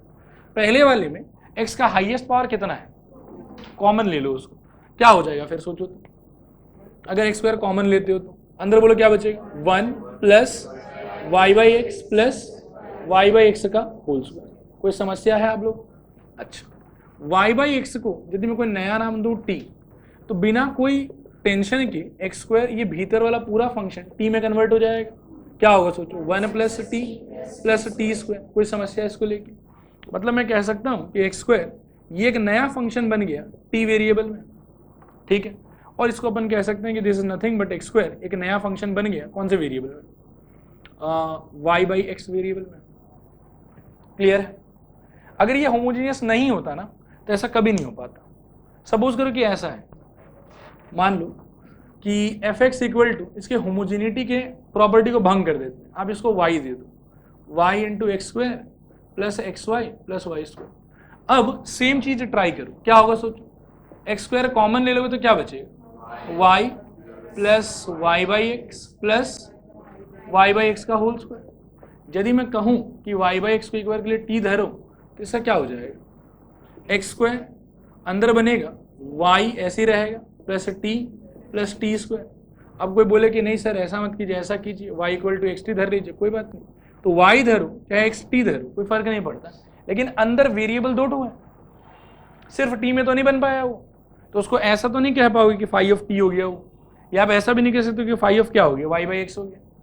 तो जो भी कोई होमोजीनियस फंक्शन नहीं होगा ना उसमें ऐसा कभी हो ही नहीं पाएगा जैसा इसमें हो रहा है। बात आया समझ? ये सेम काम आप जरूरी नहीं है कि एक्स को लेके ही करो, आप वाई को लेके भी कर सकते हो। अगर वाई को लेके करते हो सेम इस फंक्शन में, सोचो सिनेरियो क्या होगा, f of x is equal to function था x square plus x y plus y square, y का हाईएस्ट पावर बाहर ले लो, क्या बचेगा सोचो, एक्स बाई वाई का whole square plus x by y plus 1। ये समझ में आ रहा है? यदि बाई मिस्टेक में बोलूं कि एक्स बाई वाई को टी पकड़ लिया तो ये क्या हो जाएगा, y square into t square plus t plus 1, जो कि अपने आप में क्या है, एक टी का फंक्शन है कंप्लीटली। और क्या बोल सकते हैं कि y square phi of x by y. समझ में आया? तो जो भी कोई फंक्शन आप ना इस तरीके से एक्सप्रेस कर पाओगे, अगर आप f x equal to x to the power n into function of y by x, या फिर f x is equal to y to the power n into function of x by y, इन दोनों में से अगर कुछ भी create कर पाते हो कोई भी फंक्शन से जुड़ा हुआ, जब अपन कहेंगे कि एफ एक्स जो एक प्रकार का होमोजीनियस फंक्शन, और ये जो एक्स का पावर आप जनरेट करोगे ना, ये वाई का पावर, ये कहलाता है डिग्री ऑफ एफ एक्स, कि ये इसका डिग्री। ये आया समझ के नहीं आया समझ? ये एक तरीका, वो दो तरीका, एक तरीका और है। एक और तरीका क्या है कि आप ना x के जगह पे रिप्लेसमेंट करो लैम्डा x का और y के जगह पे रिप्लेसमेंट करो लैम्डा y का। कहने का मतलब आप ये फाइंड करो कि f of lambda x comma lambda y क्या होगा, तो आपको मिलेगा lambda to the power something into वापस f of x comma y, ऐसा कुछ ना कुछ मिल जाएगा आपको। देखते हैं कि इसमें मिलता है कि नहीं मिलता है हम लोग।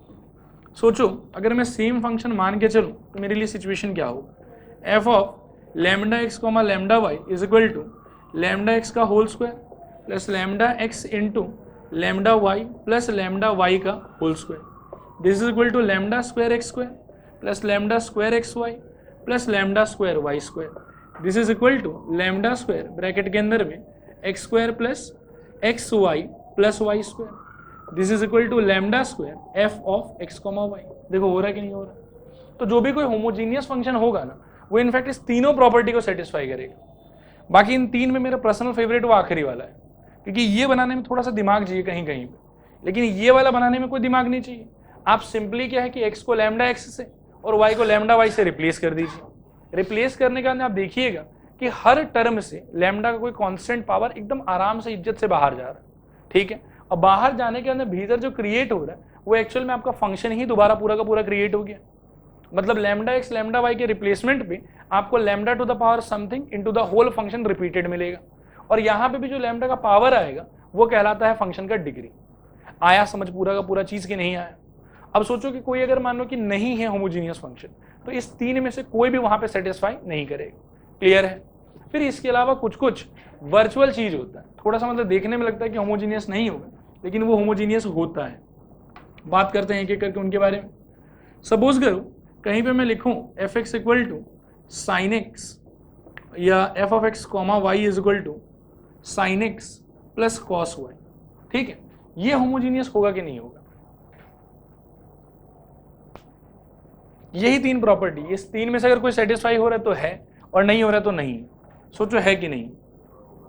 टेक योर टाइम, जल्दबाजी नहीं। मैं चाहता हूं कि हर बात समझ में आए आप लोग। होगा कि नहीं होगा? पर्सनल फेवरेट आखिरी वाला, उसको ट्राई करो कि वो हो रहा है कि नहीं हो रहा है। नहीं होगा। क्यों नहीं होगा? लैम्डा आ ही नहीं पाएगा भाई। लैम्डा का बाहर निकलना बहुत जरूरी है, लेकिन साइन में अगर घुस गया तो लैम्डा बाहर कैसे आएगा?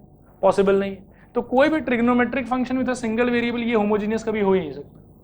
दूसरा possibility, f of x comma y is equal to sine of सोचो एक्स बाई वाई लिखा हुआ है प्लस कॉस ऑफ सोचो वाई बाई एक्स लिखा हुआ है, या एक्स बाई वाई भी लिख सकते, कोई दिक्कत नहीं। इसके बारे में सोचो क्या होगा इसका। क्या इसमें लैम्डा बाहर आएगा? पिछले वाले में तो नहीं आ पा रहा था। इसमें एक्चुअली लैम्डा बाहर नहीं आएगा, लेकिन एक अलग थॉट लगाएंगे, हाँ कट जाएगा वो। अगर वो कट रहा है तो मैं बोलूंगा कि सुनो लैम्डा पावर 0 बाहर आया है, तुमको मालूम नहीं चला ढंग से। सोच के देखो, लैम्डा कट गया ना, लैम्डा बचा तो नहीं। जब आप x की जगह पे लैम्डा x रखे और y की जगह पे लैम्डा y रखे तो x y ठीक है, लैम्डा लैम्डा कैंसिल हो गया, यहां पे भी लैम्डा लैम्डा कैंसिल हो गया। तो मैं बोलूंगा कि छोड़ो, लैम्डा आया बाहर, तुमको मालूम नहीं चला, लैम्डा पावर 0 है बाहर। जो यहाँ 1 पड़ा हुआ रहता है उसको लैम्डा पावर 0 में एक्सप्रेस कर सकते हैं, तो हो गया, ये होमोजीनियस है। तो इस टाइप के फंक्शन से थोड़ा सा बचना। जब कभी भी आपको एक्सटर्नल कोई फंक्शन दिखाई पड़े, मान लो कि लॉग दिखाई पड़े या ट्रिग्नोमेट्री दिखाई पड़े, उन सब के अंदर में सिंपली अगर एक वेरिएबल है ना आपके पास में, जब वो नहीं बन पाएगा होमोजीनियस, क्योंकि तब लैम्डा बाहर आने का कोई स्कोप ही नहीं है। लेकिन अगर आपके पास में फ्रैक्शन जैसा सिचुएशन है, तो फ्रैक्शन वाले सिचुएशन में क्या होता है कि चीज कैंसिल हो जाता है, और आप मन में ऐसा सोच सकते हैं कि लैम्डा पावर 0 जो है वो चुपचाप बाहर निकलेगी। बात आया समझ? और एक सिचुएशन जो हमेशा उलझाता है, कभी भी फंक्शन में कुछ भी अगर कांस्टेंट जुड़ा हुआ है, बात खत्म, वो होमोजीनियस नहीं बन सकता, क्योंकि ये कांस्टेंट क्या कर देगा, ये लैम्डा को भी बाहर आने नहीं देगा। बात आया समझ? तो जुड़ा हुआ constant, trigonometry with single variable, logarithm with single variable, ये सब सिचुएशन है जहां होमोजीनिटी क्रिएट नहीं हो सकता, और बाकी सिचुएशन में पॉसिबल होगा। क्या यहां तक हर बात समझ में आया आप लोग? थोड़ा है कि पूरा है? ये अपन क्या पढ़ रहे थे? फंक्शन की डिफरेंशियल इक्वेशन। फंक्शन, बिल्कुल ध्यान रखना इस बात को, अभी तक फंक्शन ही पढ़ रहे हैं। अब मैं आपको बताता हूं कि इसका डिफरेंशियल इक्वेशन से क्या रिश्ता नाता है। ध्यान से सुनिएगा, बहुत ही सिंपल रिश्ता है। अगर dy dx आप निकालते हैं, वो तो आपको हर हमेशा निकालना ही है, चाहे वेरिएबल सेपरेबल हो, चाहे रिड्यूसिबल टू वेरिएबल सेपरेबल हो, चाहे कुछ भी हो, dy dx तो आप निकालोगे ही निकालोगे। dy dx निकालने के बाद में अगर ऐसा सिचुएशन क्रिएट होता है, f of x comma y divided by g of x comma y, ठीक है, जहां आप देखिएगा कि f comma g both are homogeneous function of same degree, ये वाला क्राइटेरिया। अगर ऐसा हुआ कि dy dx आपके निकालने के बाद में आपको मिला f of x comma y divided by g of x comma y, जहां f g individually they are both homogeneous function and that too of same degree, then we will say कि this differential equation is a homogeneous differential equation. और अगर ऐसा होता है कि f या g में से कोई एक आदमी होमोजीनियस फंक्शन नहीं है, या ऐसा है कि इनका डिग्री सेम नहीं है, तब ये होमोजीनियस डिफरेंशियल इक्वेशन नहीं बनेगी। क्या इसका हॉलमार्क समझ में आया आप लोग? पहले ये बताओ कि होमोजीनियस फंक्शन का अंडरस्टैंडिंग क्लियर है? होमोजीनियस फंक्शन का मतलब ऐसा फंक्शन जिसका हर टर्म का डिग्री सेम हो। पता करने का कितना तरीका है मेरे पास? क्या क्या? x का हाईएस्ट पावर कॉमन ले लो तो y बाई एक्स में फंक्शन बनना चाहिए, y का हाईएस्ट पावर कॉमन ले लो तो x बाई वाई में फंक्शन बनना चाहिए, लैम्डा x लैम्डा y से रिप्लेस करो तो लैम्डा का कोई इंटीग्रल पावर चुपचाप बाहर निकल जाना चाहिए और पूरा फंक्शन रिपीट होना चाहिए। अगर तीन में से कुछ भी हुआ तो अपन कहेंगे फंक्शन क्या है? होमोजीनियस फंक्शन, और जो निकले हुए वेरिएबल का पावर है वही है आपका डिग्री। अब इसका रिश्ता डिफरेंशियल इक्वेशन के साथ में ये है कि अगर dy dx इक्वल टू आपको फंक्शन डिवाइडेड बाय फंक्शन मिलता है, जहां ऊपर का फंक्शन एज वेल एज नीचे का फंक्शन दोनों का दोनों इंडिविजुअली होमोजीनियस है एंड वो भी सेम डिग्री का, अगर ऐसा हुआ तो अपन कहेंगे कि ये डिफरेंशियल इक्वेशन क्या है? Homogeneous differential equation. फिर इसके बाद में इसको सॉल्व करने का तरीका बिल्कुल सेट है, वो क्या है मैं लिखाऊंगा। लिखना स्टार्ट करो, फटाफट लिखो। किसमें, हाँ अल्टीमेट डिग्री 0 हो जाएगा। मतलब इसमें क्या होगा कि ऊपर से लैम्डा पावर समथिंग कॉमन निकलेगा और यहां से भी किसमें, इसमें डिग्री पूछ रही है। अच्छा हाँ इसमें भी डिग्री 0 हो जाएगा, मुझे लगा इसका पूछ रही है। अच्छा एक बात और सुन लो, यहाँ पे भी देखो ध्यान से, जब बात कर ही लिए तो इसको भी सल्टा देते हैं फिर लिखा दूंगा।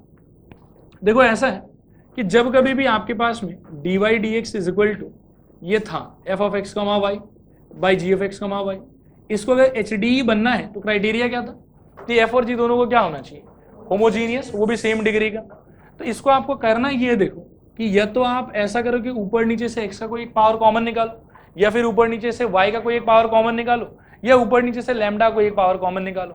तीनों ही सिचुएशन में अगर f और g सेम डिग्री का है तो अल्टीमेटली आपको लगता है कि x के पावर में कितना आ जाएगा, 0 आ जाएगा, या फिर अगर y का निकालते हो उसके पावर में कितना आ जाएगा, 0, और अगर लैम्डा निकालते हो तो भी पावर में कितना आ जाएगा, 0। इन सारे के साथ में कोई एक फंक्शन रहेगा आपके पास, लेकिन इसका पावर अल्टीमेटली क्या निकलना चाहिए, 0, जब कह पाओगे कि होमोजेनियस डिफरेंशियल इक्वेशन। ठीक है, लिखो फटाफट। पहले लिखो डेफिनेशन, डेफिनेशन में लिखो any function in which every term has same degree, is called homogeneous function,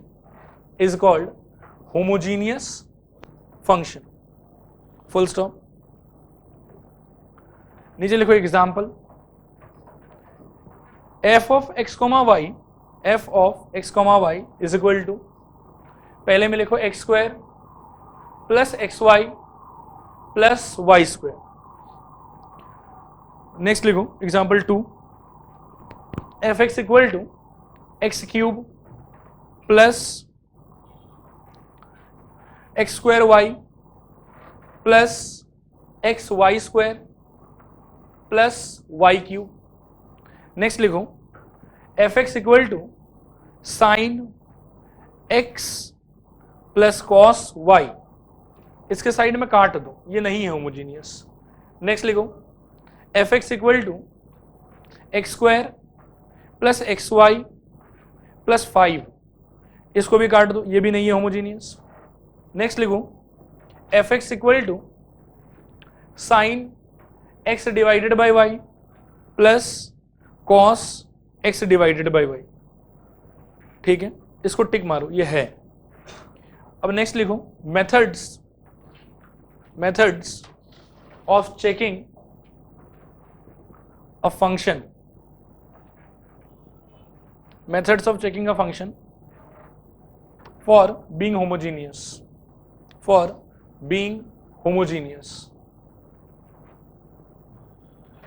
नीचे लिखो नंबर 1। अच्छा नंबर 1 में ये बोर्ड से कॉपी कर लो,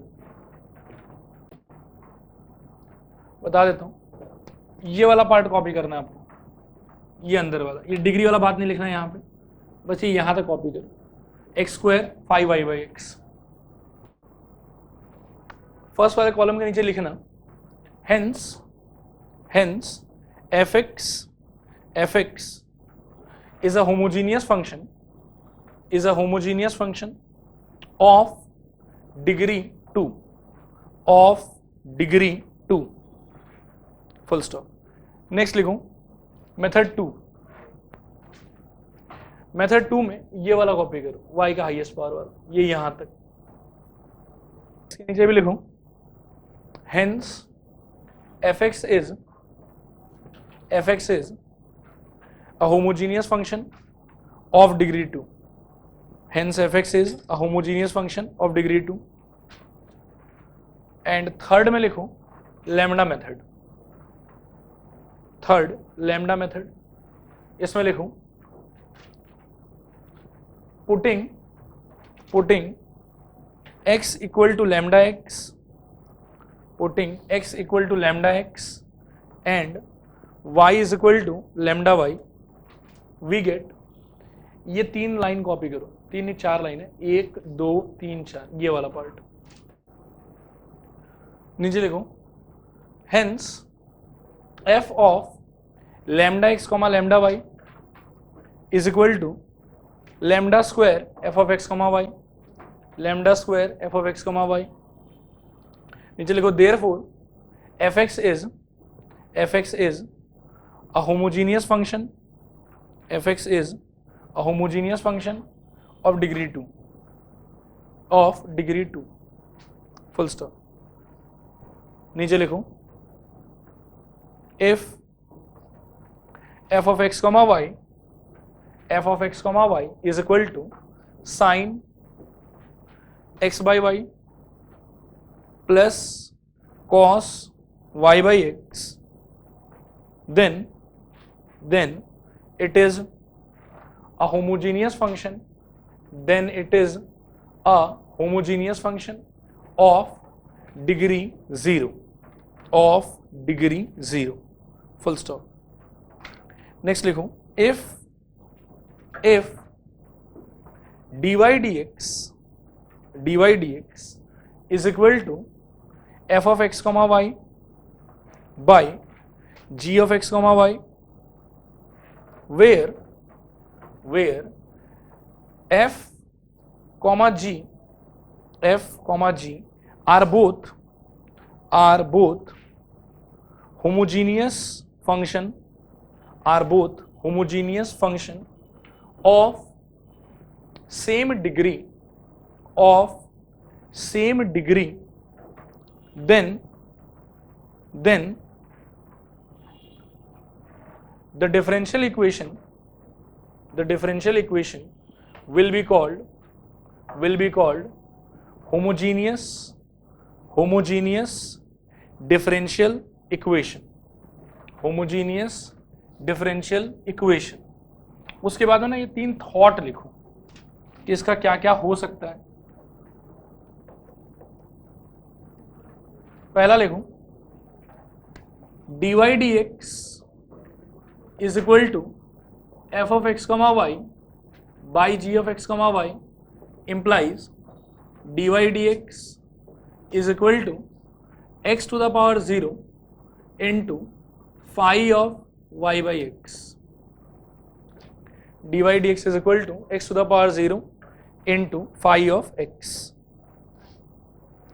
sorry phi of y by x। अच्छा मेरी तरफ देखो, ये कैसे क्रिएट हुआ वो समझ में आया आप लोग? अगर इसको होमोजीनियस डिफरेंशियल इक्वेशन होना था तो एकदम ध्यान से सुनना, वो तभी हो पाएगा जब ऊपर का और नीचे का फंक्शन दोनों का दोनों होमोजीनियस हो और सेम डिग्री का हो। तो अगर दोनों का दोनों होमोजीनियस और सेम डिग्री का है तो मैं ऐसा सोच सकता हूँ कि ऊपर से एक्स का कोई एक पावर कॉमन निकालूंगा और नीचे से भी एक्स का वही पावर कॉमन निकालूंगा, क्योंकि डिग्री सेम है दोनों का। तो यदि ऊपर से मान लो कि एक्स पावर एन निकल रहा है, nth डिग्री का है, नीचे से भी एक्स पावर एन निकल रहा है, तो अल्टीमेटली एक्स पावर एन क्या कर देगा, एक दूसरे को काट देगा। और एक्स पावर एन निकलने के बाद में जो बचा कुचा पार्ट होगा वो कैसा फंक्शन होगा, वो वाई बाई एक्स का फंक्शन होगा। नीचे भी एक्स पावर समथिंग निकलने के अंदर जो बचा हुआ फंक्शन होगा वो कैसा होगा, वाई बाई एक्स, जो फर्स्ट कंडीशन है।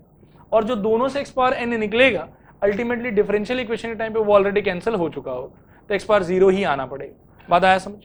ये फर्स्ट कंडीशन है। सेकंड लिखो, इसको लिख लो पहले, this implies dy dx is equal to x power 0 into phi of y by x।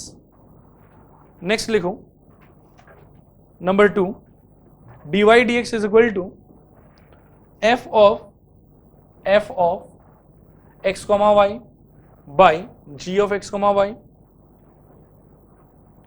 This implies dy dx is equal to, सोचो अगर मैं y पावर 0 बोलूं तो आप phi के अंदर क्या बोलोगे, x by y बोलना चाहिए। लिखो y power 0 into phi of x by y। And third लिखो dy dx is equal to lambda power 0 into f of x comma y divided by g of x comma y। देखो यहां देखो board पर, actual में क्या है कि कोई भी फंक्शन का होमोजीनियस होना या नहीं होना डिसाइड करने के लिए मेरे पास में 3 मेथड था। अब फंक्शन होमोजीनियस है या नहीं है, फिर उसके अंदर सेम डिग्री का है नहीं है या नहीं है, इन दोनों बात को मिला के हम डिसाइड करेंगे कि डिफरेंशियल इक्वेशन होमोजीनियस है कि नहीं है। अब अगर मैं पहला मेथड एम्प्लॉय करता हूं तो डिफरेंशियल इक्वेशन को होमोजीनियस बनने के लिए ऐसा सिचुएशन क्रिएट होना पड़ेगा। अगर मैं सेकंड मेथड से ट्राई करता हूं तो इस टाइप का सिचुएशन में हो जाएगा ये y पावर 0 और अंदर क्या बनना चाहिए x बाई वाई। और अगर मैं थर्ड सिचुएशन यूज करता हूँ कि लैम्डा मेथड यूज करूंगा तो अल्टीमेटली क्या मिलेगा कि ऊपर भी लैम्डा पावर n कॉमन, नीचे भी lambda power n common, ultimately तो कैंसिल हो जाएगा और function as it is repeat हो जाएगा, क्योंकि वहां पे तरीका ही यही है कि फंक्शन पूरा रिपीट होना पड़ता है। तो अगर आपके डिफरेंशियल इक्वेशन को होमोजीनियस डिफरेंशियल इक्वेशन होना है तो इस तीन में से कोई ना कोई ये क्राइटेरिया सेटिस्फाई होना ही होना पड़ेगा। तीनों में मेरा पर्सनल फेवरेट है थर्ड वाला, क्योंकि थर्ड वाले में दिमाग का इतना जरूरत नहीं है, आप आराम से लैम्डा एक्स लैम्डा वाई से रिप्लेस करो, आपको शांति से दिखाई पड़ेगा कि ऊपर से लैम्डा को एक पावर कॉमन आ रहा है और नीचे से भी लैम्डा का वही पावर कॉमन आ रहा है। और एक खास बात कि सवाल में जब तक ये बोला ना जाए कि show that it is homogeneous differential equation and then further solve it, तब तक अपन क्या है कि ये डिफरेंशियल इक्वेशन होमोजीनियस है कि नहीं है सिर्फ बोलेंगे, दिखाएंगे नहीं। मतलब आप रफ में चेक करो, अगर आपको लग रहा है कि वेरिएबल सेपरेबल हो रहा है, फिर आपको चेक करना चाहिए रिड्यूसिबल टू वेरिएबल सेपरेबल, वो दोनों नहीं हो रहा तब आपको सोचना चाहिए होमोजीनियस। और होमोजीनियस है कि नहीं है इस बात का वेरिफिकेशन आप रफ वर्क में करिए, अगर क्वेश्चन में मेंशन नहीं किया। वैसे क्वेश्चन दो लैंग्वेज में आता है, एक सिंपली आएगा सॉल्व, और क्वेश्चन है होमोजीनियस का तो आपको टेस्ट तो करना ही पड़ेगा, लेकिन उस समय में दिखाना नहीं है। फिर दूसरा क्वेश्चन का लैंग्वेज ऐसा भी आ सकता है कि first show it is a homogeneous differential equation further solve it, तो उस केस में आपको ये पूरा प्रोसीजर शो करना पड़ेगा कि हाँ देखो ऐसा हो रहा है बोल के ये होमोजीनियस डिफरेंशियल इक्वेशन है, फिर फर्दर आप सॉल्व कर दो। लेकिन अगर अगला मांगा नहीं है कि दिखाइए कि ये होमोजीनियस है तो आपको शो करने का जरूरत नहीं है, आप सिंपली रफ वर्क में इसको चेक करो, आपको अगर लगता है कि होमोजीनियस है तो एक स्टेटमेंट इसके नीचे दे दो कि clearly it is a homogeneous differential equation, hence this that, जो भी मेथड है इसका वो करेंगे। क्लियर हुआ यहां तक? नोट लिखो आगे। For any differential equation to be homogeneous, one of the above criteria must be satisfied. One of the above criteria must be satisfied. Full stop. फिर नीचे लिखो for solving HDE, कैपिटल्स में लिखना, homogeneous differential equation, we have two methods.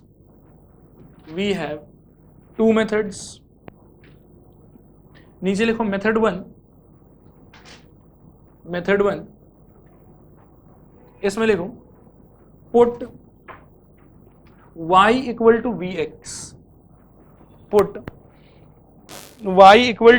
vx, यहां board पर देखो,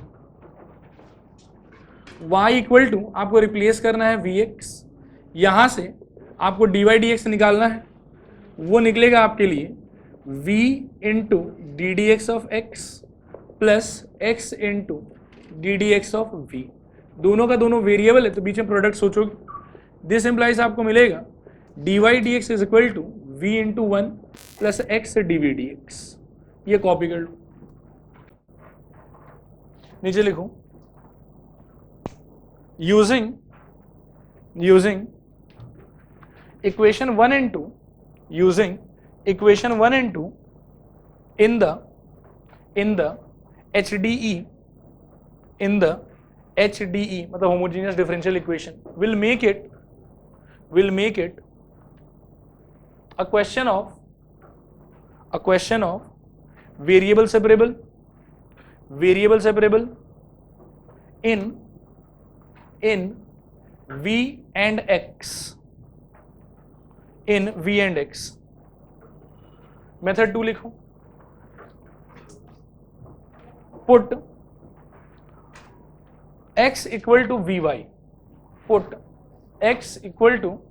vy, this implies, देखो यहाँ बोर्ड पर देखो एक बार, जैसे y इक्वल टू vx था तो डिफरेंशिएशन x के रेस्पेक्ट में कर रहे थे, x इक्वल टू vy अगर यूज करोगे तो डिफरेंशिएशन y के रेस्पेक्ट में करेंगे। लिखो this implies dx dy is equal to v plus y dv, गलत बोल रहा हूँ क्या, रुको यार करके दिखा देता हूँ, ऐसा हो जाएगा x equal to v y, differentiate करना है y के रेस्पेक्ट में, तो dx dy is equal to v into d d y of y plus y into d d y of v, this implies dx dy is equal to v plus y dv dy, ठीक ही बोल रहा था, ये ऐसा आएगा, ठीक है। यहां पे भी 1 2 मार्क करो, 1 2 लिखो। Using 1 and 2 in the given HDE in the given HDE will make it a question of variable separable in V and Y, in V and Y, ठीक है। देखो मेरी तरफ, काफी लंबा स्टोरी था इसका, लेकिन जब आप एक बार जान लिए हो अब कुछ चीज मुश्किल नहीं लगेगा आप लोग को। सबसे पहले कोई भी डिफरेंशियल इक्वेशन सॉल्व करने के लिए स्टार्टिंग आप कैसे करोगे वो सोचो, dy/dx खोज के। पहला थॉट किसका होना चाहिए आपका, वेरिएबल सेपरेबल का। लग गया तो बढ़िया है, और नहीं लगा तो नेक्स्ट क्या सोचोगे, RVS सोचोगे। वेरिएबल सेपरेबल लगने का जो हॉलमार्क साइन है वो क्या है, कि सारा y और x एक दूसरे से सेपरेट हो जाएगा, y चला जाएगा dy के पास, x चला जाएगा dx के पास। हो रहा है तो वेरिएबल सेपरेबल, नहीं हुआ तो वेरिएबल सेपरेबल नहीं लगेगा। उसके बाद में रिड्यूसिबल टू वेरिएबल सेपरेबल का हॉलमार्क क्या है, कि linear expression of x and y होना चाहिए और वेरिएबल सेपरेबल नहीं होना चाहिए। और जहां जहां लीनियर एक्सप्रेशन है हर जगह x और y वाला पार्ट एग्जैक्टली सेम होना चाहिए। तो वैसे सिचुएशन में मेथड क्या है वहां का, कि x और y वाले पार्ट को v पकड़ लो, डिफरेंशिएट करो, रिप्लेस करो, आंसर आ जाएगा। अगर वो भी नहीं हो रहा है तो आपको सोचना है होमोजेनियस डिफरेंशियल इक्वेशन। इसका हॉलमार्क साइन है कि जो dy/dx इक्वल टू आप निकालोगे उसमें numerator as well as denominator दोनों का दोनों इंडिविजुअली होना चाहिए होमोजेनियस फंक्शन, वो भी सेम डिग्री का। अगर है तो होमोजेनियस डिफरेंशियल इक्वेशन। और एक बार जब आप पकड़ लिए कि ये होमोजेनियस डिफरेंशियल इक्वेशन है तो उसको सॉल्व करने का तरीका है कि या तो ये वाला मेथड यूज करो कि y की जगह पे vx लगा दो, या फिर x की जगह पे vy लगा दो। 99.99% क्वेश्चन में यही यूज होता है। इक्का दुक्का ही ऐसा क्वेश्चन है जिसमें ये वाला यूज होता है। क्यों यूज होता है उसका भी प्रॉपर रीजनिंग है, मैं बताऊंगा टाइम आने पे। लेकिन फिलहाल बस ये मेथड आपको याद रखना है कि अगर एक बार आपको पकड़ में आ गया कि ये होमोजेनियस डिफरेंशियल इक्वेशन है तो उसको सॉल्व करने के लिए या तो आप पुट करोगे y इक्वल टू vx या फिर आप पुट करोगे x इक्वल टू vy। एक बार जो भी कुछ पुट किए, अगर आप y equal to vx put कर रहे हो मतलब आप इंडिपेंडेंट किसको मान के चल रहे हो, x को, इसीलिए डिफरेंशिएशन x के रिस्पेक्ट में। अगर आप x equal to vy put कर रहे हो तो इंडिपेंडेंट किसको मान रहे हो, y को, इसीलिए डिफरेंशिएशन इसके रिस्पेक्ट में। और खास बात, सिंस मैं नया वेरिएबल v इंट्रोड्यूस कर रहा हूं इसीलिए हमको कहीं ना कहीं dv का जरूरत रहेगा, सो दैट कि b वाला पार्ट इंटीग्रेट हो पाए। इसीलिए अपन ये वाला चीज को मतलब बनाएंगे पूरा का पूरा, और जो हमारा dy/dx होगा उसको मिटा के ये लिखेंगे, और जहां जहां हमारे पास में y होगा उसको मिटा के vx लिखेंगे। ऐसा करने पे पूरा क्वेश्चन जो पहले कुछ समझ में नहीं आ रहा था आपको, अब वो बन जाएगा वेरिएबल सेपरेबल। किसमें, v में और x में। तो पुराना जितना अंडरस्टैंडिंग था कि y को लेफ्ट में रखना चाहिए, x को राइट में रखना चाहिए, माइनस वहां होना चाहिए, कांस्टेंट मॉडिफाइड होना चाहिए, सब थॉट अप्लाई होगा। मतलब उसके बाद वो सिंपली आपके लिए वेरिएबल सेपरेबल का क्वेश्चन है। जितना नॉलेज आपको वेरिएबल सेपरेबल का है पूरा लगाओ, सॉल्व करो। क्लियर है? क्वेश्चंस कल करेंगे। चलो आज के लिए इतना।